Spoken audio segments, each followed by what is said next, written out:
আসসালামু আলাইকুম আমার প্রিয় আপু ভাইয়ারা। আজকে আমি ছাদে চলে এসেছি দুপুরবেলা। দেখুন আমি এখন গাছে পানি দিব আর ছাদটা একটু ভিজিয়ে দিব। আর যে যে পরিমাণে রোদ উঠেছে দেখুন, এত রোদের মধ্যে বাসাটা একদম গরম হয়ে গিয়েছে। তো তার জন্য আমি একটু পানি দিয়ে ছাদটাকে ভিজিয়ে দিব আর গাছপালাগুলোকে একটু গোসল করিয়ে দিব। আর দেখুন এই পানি দেখে কিন্তু আমারই গোসল করতে ইচ্ছে করতেছে, কিন্তু সেটা তো আর সম্ভব না এই টাক ফাটা রোদের মধ্যে। তারপর এখন আমি গাছগুলোতেও একটু পানি দিয়ে দিব আর ছাদটাকেও একটু ভিজিয়ে দিব। আর গাছগুলোর অবস্থাও খুব একটা সুবিধার না, গাছে অনেক দিন ধরে সার দেওয়া হয় না। সার না দেওয়ার কারণে কিন্তু অনেক গাছের শক্তি কমে গিয়েছে, তার জন্য কিন্তু ভালো মতন ফলন হইতেছে না। যেমন বেগুন গাছে খুব একটা বেশি বেগুন আর এখন হইতেছে না। তারপর গোলাপের গাছটারও অবস্থা খুবই খারাপ। তো এই রোদের মধ্যে আসলে সার দেওয়া বা অন্যান্য কোনো কিছুই আর করতে ইচ্ছে করে না। তারপরে গাছের গোড়ায় অনেক আগাছা জমিয়েছে, সেগুলো পরিষ্কার করা হচ্ছে না। তো যাই হোক, এই যে আমি এখন বাসায় চলে এসেছি। আর এখন এই যে আমি সকালে নাস্তা তৈরি করে নিব। তো আজকে ছুটির দিন, আমার হাজব্যান্ড বাসায় আছেন। আজকে শনিবার, তো উনি বাসায় আছেন যেহেতু, তো ওনার পছন্দের নাস্তা তৈরি করে নিব। আর এখানে যে আমি লাচ্চা সেমাই তৈরি করে নিতেছি।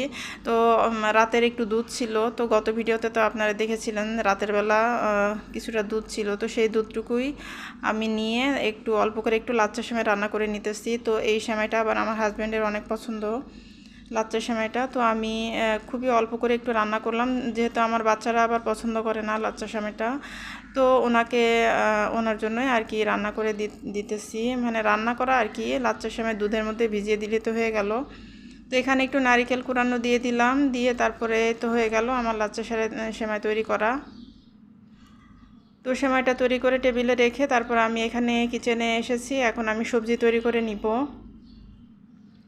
তো সবজি তৈরি করার জন্য এখানে আমি কালো জিরা ফোড়ন দিয়ে দিলাম, দিয়ে তারপরে রসুন কুচি দিয়ে দিলাম। আর আমি এভাবেই সবসময় সবজি করি, আপনারা তো সবসময় দেখে দেখে থাকেন। তো রসুন কুচিটা দিয়ে তারপরে আমি এর মধ্যে পেঁয়াজ কুচি দিয়ে দিব, দিয়ে তারপরে সবজিগুলো দিয়ে দিব। তো এইভাবে সিম্পলভাবে আমি সবজিটা রান্না করে নিব। আর এখনও পর্যন্ত যারা আমার ভিডিওতে লাইক দেননি সেই সমস্ত ভাই আপুরা প্লিজ আমার ভিডিওতে একটা লাইক দিয়ে ভিডিওটি দেখুন, ভিডিওটি কন্টিনিউ করুন। তো এখানে যে আমি কাঁচামরিচ ফালিও দিয়ে দিলাম, দিয়ে তারপরে হালকা করে ভেজে নিয়ে এখন সবজিগুলো দিয়ে দিব। আর আজকে পটল দিয়ে, আলু দিয়ে আর টমেটো দিয়ে সবজি করে নিব। তো সবজি বেশি একটা নেই, তো তার জন্য অল্প করে সবজি করে নিব।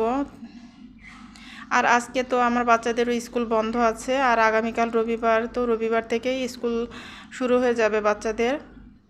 গরমের জন্য তো এক সপ্তাহ স্কুলের ছুটিটা বাড়িয়েছিল, কিন্তু সেই ছুটিটাও তো শেষ হয়ে এসেছে। এখনও গরম কমেনি, গরম কিন্তু যেরকম ছিল সেরকমই আছে। কিন্তু কিছু তো করার নেই, স্কুল আর কতদিনে বা বন্ধ রাখবে। আর স্কুল বন্ধ রাখলে কিন্তু বাচ্চাদের পড়াশোনারও অনেক ক্ষতি হয়ে যায়, কারণ বাচ্চারা কিন্তু পড়াশোনা একদমই করতে চায় না বাসায়। তো এই তো আমার নাস্তা তৈরি করা হয়ে গিয়েছে। তো সবজি, তারপরে এখানে শসা দিয়ে সালাদ বানিয়ে নিয়েছি। আর এখানে যে সেমাইটা, তো আমি এগুলো সব রেডি করে রেখে তারপরে আমি এখন পরোটাগুলো তৈরি করে নিব। তো এই তো পরোটাগুলো আমি তৈরি করে নিতেছি। আর এই যে আমি সয়াবিন তেল দিয়ে তারপরে পরোটাগুলো এখন ভেজে নিব। তো এমনিতে নর্মালি তো আমরা সবসময় সরিষার তেল দিয়েই রান্নাটা করি, সরিষার তেলটাই আমাদের খাওয়া হয়। তো পরোটা কিংবা ডিম ভাজি এগুলোতে আবার একটু সয়াবিন তেল ব্যবহার করি। তো মাঝে মাঝে সয়াবিন তেলটা একটু ব্যবহার করা হয়। তাছাড়া এমনিতে আমরা সরিষার তেলটাই খাই সবসময় সব ধরনের রান্নার ক্ষেত্রে। তো এখন এই যে ডিম ভাজিটাও করে নিব, নিয়ে তারপরে নাস্তা দিয়ে দিব। এরপরে আমরা সবাই নাস্তা করে নিব। আর এমনিতে নর্মালি তো আমার বাচ্চারা তেমন একটা নাস্তা করতে চায় না। আমার ছেলে তো সকালবেলা কিছুই খায় না, যেহেতু ও একটু দেরিতে ঘুম থেকে ওঠে, তো উঠে ও শুধু চা খায়। আর আমার বড় মেয়েটাও তেমন কিছু খেতে চায় না, তবে আমার ছোট মেয়েটা একটু নাস্তা করে। আসলে ওদেরকে বললে ওরা মানে খেতে চায় না, ওদেরকে বলে বলে পরে এখন বলাই বাদ দিয়ে দিয়েছি। ওদের নাকি ক্ষুধা লাগে না সকালবেলা, এই জন্য ওরা কোনো কিছু খায় না। তো এখানে এই যে সব কিছু আমি রেডি করে টেবিলে নিয়ে এসেছি। এই তো এই হতেছে আমাদের সকালের নাস্তা। তো এখন আমরা নাস্তাটা করে নিয়েছি, নিয়ে তারপরে যে আমি ওয়াশিং মেশিনে কিছু কাপড় ধুতে দিয়ে দিয়েছি। আর আমি প্রত্যেক দিন ওয়াশিং মেশিনে একবার করে কাপড় ধুই, সকালে নাস্তা করার পরে একবার করে কাপড় দিয়ে দিই মেশিনে। আর এতে আমাদের হয়ে যায় সারাদিন যে কাপড়গুলো জমে সেগুলো পরদিন আর কি সকালবেলা ধুয়ে ফেলি। তো এই তো এখন এই যে আমার হাজব্যান্ডের জন্য কফি তৈরি করতে আমি কিচেনে আবারও চলে এসেছি। তো এখন ওনাকে কফিটা দিয়ে দিব। আর উনি যেহেতু কফি খান তো ওনাকে কফিটাই দিয়ে দিব। আর আমি কফি খাবো না, আমি চা খাবো। তো আমার চাটা আমি পরে তৈরি করে নিব। তো এই তো আজকে তো শনিবার, তো শনিবারে তো আমার হাজব্যান্ডের বন্ধ থাকে, উনি বাসাতেই থাকেন, কিন্তু তারপরেও দেখা যায় যে ওনার অনেক ধরনের কাজ থাকে। তো উনি কফি খেয়ে তো আবার বাইরে চলে যাবেন, বলতে চলে গিয়েছিলেন। আর এই তো উনি চলে গিয়েছেন। তো আমি এখন এই যে আমার নিজের জন্য একটু চা বানিয়ে নিব। তো আজকের ভিডিওটা আসলে খুবই সংক্ষিপ্ত ছিল। তো সকালের কাজকর্ম এবং সকালের নাস্তা বানানো, তো এগুলো নিয়ে আজকের ভিডিওটা সাজিয়েছি। তো আপনাদের কাছে যদি ভালো লাগে তো আমার ভিডিওতে একটা লাইক দিয়ে দিবেন প্লিজ। আর নতুন ভাই আপুরা যারা আমার চ্যানেল ভিজিট করবেন তারা প্লিজ আমার চ্যানেলটি যদি ভালো লাগে তাহলে সাবস্ক্রাইব করে আমার পাশে থেকে যেতে পারেন আমার বন্ধু হয়ে।